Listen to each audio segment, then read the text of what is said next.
നമസ്കാരം. സ്ത്രീ എന്ന പരിപാടിയിലേക്ക് എല്ലാ പ്രിയ പ്രേക്ഷകർക്കും സ്വാഗതം. ഇന്ന് കൗമാരക്കാരുടെ പോഷകാഹാരത്തെക്കുറിച്ചാണ് നമ്മളിവിടെ ചർച്ച ചെയ്യാൻ പോകുന്നത്.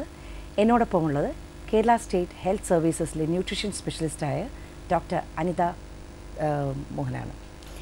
ഡോക്ടർ സ്വാഗതം. നമ്മുടെ ഈ കൗമാരപ്രായം എന്ന് പറഞ്ഞാൽ ഇപ്പോൾ ഒരുപാട് അഡോളസൻസിനെ കുറിച്ച് നമ്മൾ കേൾക്കുന്നുണ്ട്. എന്താണ് ഈ അഡോളസൻ്റ് ഏജ് അല്ലെങ്കിൽ കൗമാരപ്രായം? എന്താണ് അതിൻ്റെ പ്രാധാന്യം? മുമ്പ് നമ്മൾ ടീനേജ് എന്ന് പറഞ്ഞിരുന്നു, 13 to 19.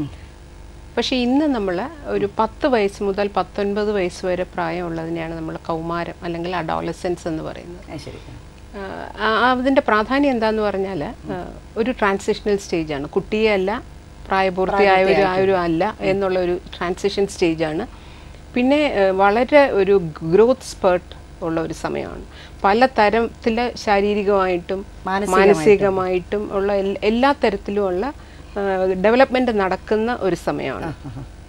ആ സമയത്തുള്ള നമ്മളെപ്പോഴും പറയാറുണ്ട്, ഇപ്പോൾ ഒരു കുഞ്ഞ് ജനിച്ചു കഴിഞ്ഞാൽ 1 വയസ്സ് വരെയുള്ള ഒരു പ്രായം എന്ന് പറയുന്നത് വളരെ പെട്ടെന്ന് ഗ്രോത്ത് നടക്കുന്ന ഒരു സമയമാണ്. ബ്രെയിൻ സെൽസ് ഒക്കെ പെട്ടെന്ന് ഡെവലപ്പ് ചെയ്യുന്നത്. അതുപോലുള്ള ഒരു ഗ്രോത്ത് ആണ് ഈ സമയത്ത് നടക്കുന്നത്.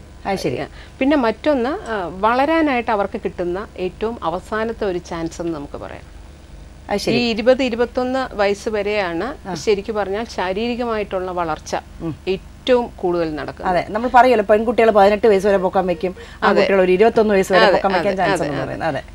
പിന്നെ മറ്റൊരു കാര്യം, പക്ഷേ 25 വയസ്സ് വരെ ബോൺ ഗ്രോത്ത് ഉണ്ടാവും. ശരി. പക്ഷെ മറ്റുള്ള മസിൽസും മറ്റുള്ള വളർച്ചയെല്ലാം ഒരു 20-21 വയസ്സ് വരെ മാത്രമേ ഉള്ളൂ. അപ്പോൾ ആ സമയത്ത് പോഷകാഹാരത്തിന് വളരെയധികം പ്രാധാന്യമുണ്ട്. അതായത് ആ സമയത്ത് നമുക്ക് ശരിക്കും ഉള്ള പോഷകാഹാരം കിട്ടിയില്ല എന്നുണ്ടെങ്കിൽ പൊക്കം കുറവുണ്ടാവാം, ശാരീരികമായ വളർച്ച കുറവുണ്ടാവാം. അതുമാത്രമല്ല, ബോൺ ഡെൻസിറ്റി എന്ന് പറയും. നമ്മൾ പണ്ട് പറയായിരുന്നു എല്ലിനാണ് കൂടുതൽ ബലം വേണ്ടത്. അപ്പോൾ അതും വളരെയധികം, നമ്മളിപ്പോൾ ഓസ്റ്റിയോപോറോസിസ് എന്നൊക്കെ നമ്മൾ പ്രായമായവർക്കാണ് അസുഖം പറയുന്നതെങ്കിലും അതിൻ്റെ ഫൗണ്ടേഷൻ എന്ന് പറയുന്നത് തീർച്ചയായിട്ടും ഈ പ്രായത്തിലാണ്. അപ്പോൾ ഈ പ്രായത്തിൽ വേണം ശരിക്കും പറഞ്ഞാൽ സ്ത്രീകളിലാണ് ഓസ്റ്റിയോപോറോസിസ് കൂടുതൽ കാണുന്നത്. അപ്പോൾ പെൺകുട്ടികൾക്ക് കൂടുതൽ കാൽഷ്യത്തിന്റെ കൂടുതലുള്ള സപ്ലിമെന്റ്സ് ഒക്കെ കൊടുക്കേണ്ടത്. അതെ, സാധാരണ ഭക്ഷണത്തിൽ നിന്ന് തന്നെ നമുക്ക് കിട്ടും. പാല് കുടിച്ചാലും കിട്ടും, പാലുൽപ്പന്നങ്ങളോ തൈര് കഴിച്ചാലും കിട്ടും, പയറ് പരിപ്പ് വർഗ്ഗം കഴിച്ചാൽ കിട്ടും. പക്ഷേ ഇന്ന് ഇങ്ങനെയുള്ള ഭക്ഷണങ്ങളൊക്കെ നമ്മുടെ ട്രഡീഷണൽ ഫുഡ് കഴിക്കുന്ന ആൾക്കാർ വളരെ കുറവാണ്. അപ്പൊ അതിന് കൂടുതലൊരു ഇമ്പോർട്ടൻസ് കൊടുക്കുക എന്നുള്ളതാണ്. നമ്മുടെ പല സ്റ്റഡീസിലും പറയുന്നത് നമ്മുടെ പഴയ ഭക്ഷണത്തിനോട് കമ്പയർ ചെയ്യാൻ വേറൊന്നുമില്ല എന്നുള്ളത്. അതെ അതെ, അവരവരുടെ റീജിയനിലുള്ള അതാത് സമയങ്ങളിൽ കിട്ടുന്ന ഭക്ഷണം നമ്മുടെ ഫുഡിലൂടെ ഇൻകോർപ്പറേറ്റ് ചെയ്ത് വരുമ്പോൾ നമുക്ക് ശരീരത്തിന് ആവശ്യമുള്ള എല്ലാ പോഷകങ്ങളും കിട്ടും അല്ലേ.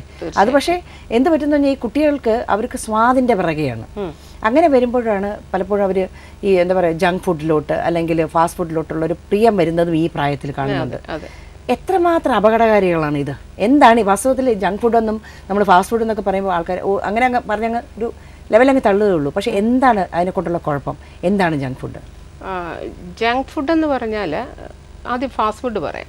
ഫാസ്റ്റ് ഫുഡ് എന്ന് പറഞ്ഞാൽ അതൊരു കൺവീനിയൻറ്റ് ഫുഡാണ്, അല്ലെങ്കിൽ റെഡി ടു ഈറ്റ് ഫുഡ് എന്ന് നമുക്ക് പറയാം. ഇപ്പോൾ നമ്മൾ പുറത്തുനിന്ന് ഇപ്പോൾ തട്ടുകടയിൽ നിന്ന് മേടിക്കുന്ന ഇഡ്ഡലി പോലും അല്ലെങ്കിൽ ദോശ പോലും കൺവീനിയൻറ്റ് ഫുഡാണ്, റെഡി ടു ഈറ്റ് ഫുഡ്. അത് ന്യൂട്രീഷ്യസ് അല്ല എന്ന് നമുക്ക് പറയാൻ പറ്റില്ല. അതെ. പക്ഷേ ഒരു ന്യൂട്രിയൻസും ഇല്ലാണ്ട് എംപ്റ്റി കാലറി, അതായത് എനർജി മാത്രം കിട്ടുന്ന ഫുഡിനെയാണ് നമ്മൾ ജങ്ക് എന്ന് പറയുന്നത്. ജങ്ക് എന്ന് മറ്റതിൽ നിന്ന് പക്ഷേ നമുക്ക് കുറച്ചൊക്കെ ന്യൂട്രിയൻസ് കിട്ടുന്നതാണ്. ബട്ട് കൺവീനിയൻസിന് വേണ്ടിയിട്ട് പെട്ടെന്ന് ഉണ്ടാക്കുന്നു, അങ്ങനെയുള്ള ഇത് മാത്രമേ. നമ്മുടെ ട്രഡീഷണൽ ഫുഡ് തന്നെ പലപ്പോഴും ഫാസ്റ്റ് ഫുഡിന്റെ കിട്ടുന്നുണ്ട്. അപ്പോൾ എല്ലാ ഫാസ്റ്റ് ഫുഡും ഒരിക്കലും ജങ്ക് അല്ല. ജങ്ക് ഫുഡ് എന്ന് പറഞ്ഞാൽ നമുക്ക് ഈ വളരെ ഭംഗിയുള്ള പാക്കറ്റുകളിൽ വരുന്ന എല്ലാ കുട്ടികൾക്കൊക്കെ വളരെ ഇഷ്ടമുള്ള പല അങ്ങനത്തെ ഫ്രൈ ചെയ്ത പല സാധനങ്ങളുണ്ട്. ഞാൻ ബ്രാൻഡ് നെയിം പറയുന്നില്ല.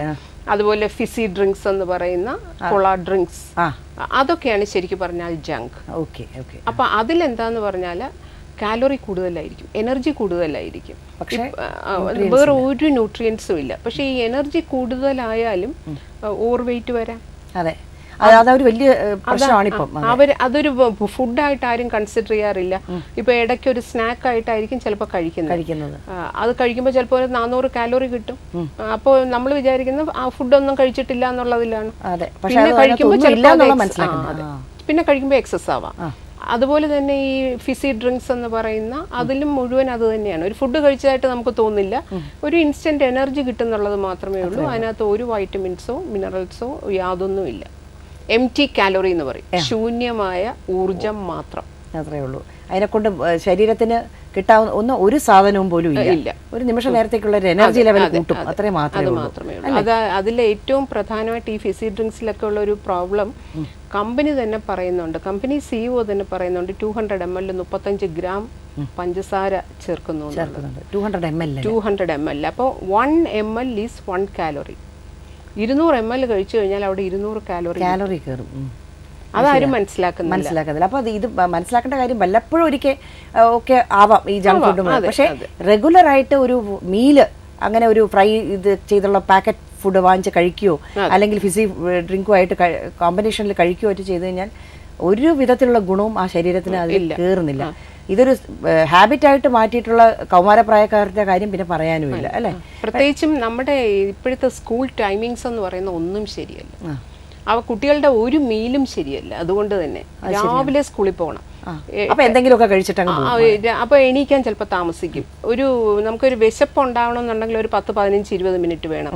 ബ്രേക്ക്ഫാസ്റ്റ് ആണെങ്കിലും കഴിക്കാനും ഒരു 15 മിനിറ്റ് എങ്കിലും വേണം. അപ്പൊ അവർ ലേറ്റ് ആയിട്ട് എണീക്കും. അപ്പോൾ ചിലപ്പോൾ അമ്മ ഉണ്ടാക്കിയ സാധനം ഇഷ്ടപ്പെടാത്തതായിരിക്കാം, അവർക്ക് ഇഷ്ടപ്പെടാത്തതായിരിക്കാം, ഇല്ലെങ്കിൽ കഴിക്കാനുള്ള സമയമില്ല. ഇങ്ങനെയുള്ളതുകൊണ്ട് പലപ്പോഴും അവർ ബ്രേക്ക്ഫാസ്റ്റ് കഴിക്കാതെയാണ് പോകുന്നത്. അതെ, പണ്ടൊക്കെയാണെങ്കിൽ നമ്മുടെ സമയം 9 മണിയായിരുന്നു. 9 മണി തൊട്ട് 3:30 എന്ന് പറയുമ്പോൾ അവർക്ക് എല്ലാം കറക്റ്റ് ആയിട്ട് വരാമായിരുന്നു അല്ലേ, കഴിക്കാനുള്ള സമയമുണ്ട്. അപ്പോൾ ഇവരെന്താ ചെയ്യുന്നാൽ രാവിലെ കഴിക്കാതെ പോകും. നമ്മൾ എപ്പോഴും പറയുന്നത് ബ്രേക്ക്ഫാസ്റ്റ് എന്ന് പറയുന്നത് ബ്രെയിൻ ഫുഡാണെന്ന്. അതെ, ക്ലാസ്സിലെ അറ്റൻഷൻ സ്പാൻ കുറയും, ഗ്രാസ്പിംഗ് കപ്പാസിറ്റി കുറയും, പലപ്പോഴും അറ്റൻഷൻ സ്പാനിനെ വളരെയധികം എഫക്റ്റ് ചെയ്യുന്നതുമാണ്. അപ്പോൾ ഇവരെന്താന്ന് പറഞ്ഞാൽ അടുത്ത എപ്പോൾ ബെല്ലടിക്കും, അടുത്ത എന്ത് കഴിക്കാം എന്നുള്ളത് മാത്രമേ അറിയാതെ.